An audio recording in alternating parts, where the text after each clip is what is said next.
Hello বন্ধুরা, আসসালামু আলাইকুম। Welcome back to my challenge. আজকে আমি আপনাদের মাঝে মজাদার একটি পিঠার রেসিপি নিয়ে হাজির হয়ে গেলাম। আজকে আমি আপনাদের মাঝে নারকেলের ভাপা পিঠি রেসিপি নিয়ে হাজির হয়ে গেলাম। যে যেখান থেকে আমার রেসিপিটা দেখছেন, রেসিপিটা দেখার আমন্ত্রণ জানাচ্ছি। তো কথা না বাড়িয়ে মূল রেসিপিতে চলে যাই। আমি 1 কাপ পানি নিয়েছি আর পরিমাণ মতো লবণ নিয়ে পানিটা আমি ফুটায় নিয়েছি। পানিটা ফুটাই নিয়েছি। এখন আমি শুকনো চালের গুঁড়া পানির মধ্যে দিয়ে আটাটা আমি সিদ্ধ করে নিব। শুকনো চালের গুঁড়োটা আমি সিদ্ধ করে নেব। দেখুন, নেড়ে নেড়ে পানির মধ্যে মিশিয়ে দিয়ে, মানে পরিমাণ মতো দিতে হবে, দিয়ে পানির মধ্যে মিশিয়ে দিয়ে আমি শুকনো চালের গুঁড়োটা সিদ্ধ করে নিব। দেখুন, সম্পূর্ণ মিশিয়ে দিয়ে আমি এভাবে কিছুক্ষণ ঢাকনা দিয়ে ঢেকে রেখে দেব, যাতে শুকনো চালের গুঁড়োটা সুন্দরভাবে সিদ্ধ হয়ে যায়। এবার আমি ঢাকনা দিয়ে ঢেকে রেখে দেব সিদ্ধ হওয়ার জন্য কিছুক্ষণ। এবার এদিকে আমি নারকেলের পুরটা তৈরি করে ফেলব। দেখুন, আমি 1 বাটি পরিমাণ খেজুরের গুড় নিয়েছি। গুড়টা দেখুন কত সুন্দর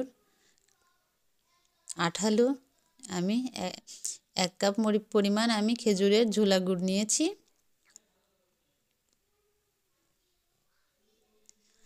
আর এদিকে আমি নারকেল কোড়া নিয়েছি 1 বাটি পরিমাণ নিয়ে আমি এখন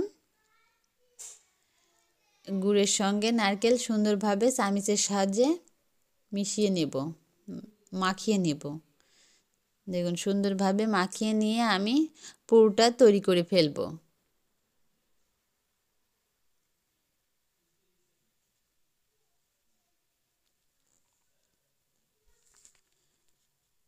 সুন্দর করে নাড়তে হবে।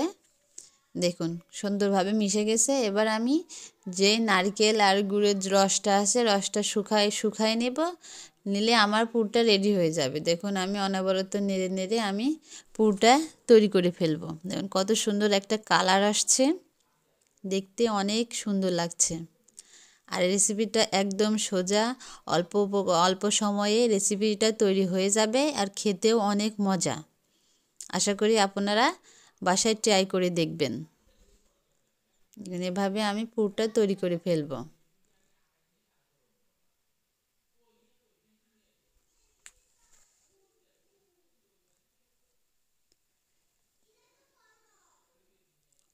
অল্প সময়ে যদি আপনারা নারকেলের পিঠা খেতে চান, এই ভাপা পিঠাটা তৈরি করে আপনারা খেতে পারবেন। দেখুন, আমার পুরটা তৈরি হয়ে গেছে। এবার আমি যেই আটাটা সিদ্ধ করে রাখছি, সেটার আমি একটা ডো মুথে নিয়েছি। সুন্দর করে আমি মুথে নিয়েছি। এবার আমি ওখান থেকে আটা পিস করে গোল করে নিয়েছি। নিয়ে আমি একটা বড় আকারের রুটি বেলে নিব। ময়দা দিয়ে রুটিটা বেলে নেব সুন্দর করে। দেখুন, চেপে চেপে, রুটিটা কিন্তু পাতলা হবে না, একদম মোটা হবে না। সুন্দরভাবে রুটিটা আমি বেলে নেব লম্বা আকৃতির করে।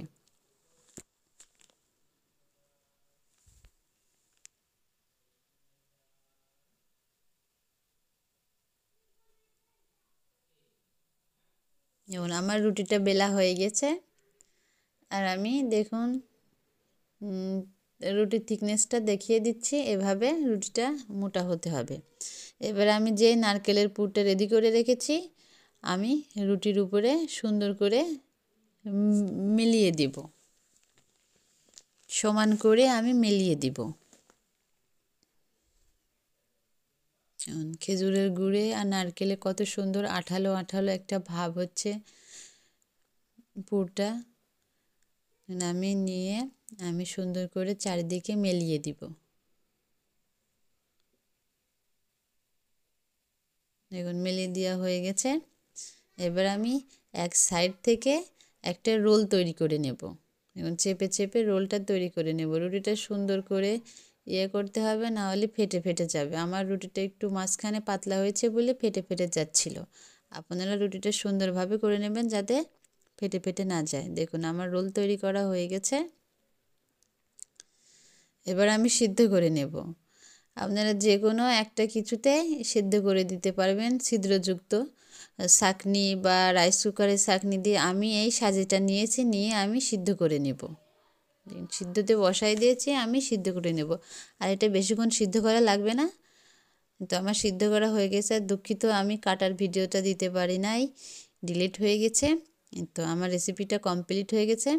দেখুন, আশা করি পিঠাটা আপনাদের ভালো লাগবে। তো আমার রেসিপিটা যদি আপনাদের ভালো লাগে আমার পাশে থাকবেন, সাপোর্ট করবেন। অন্য কোনো রেসিপি নিয়ে আবার আপনাদের মাঝে দেখা হবে। ধন্যবাদ বন্ধুরা।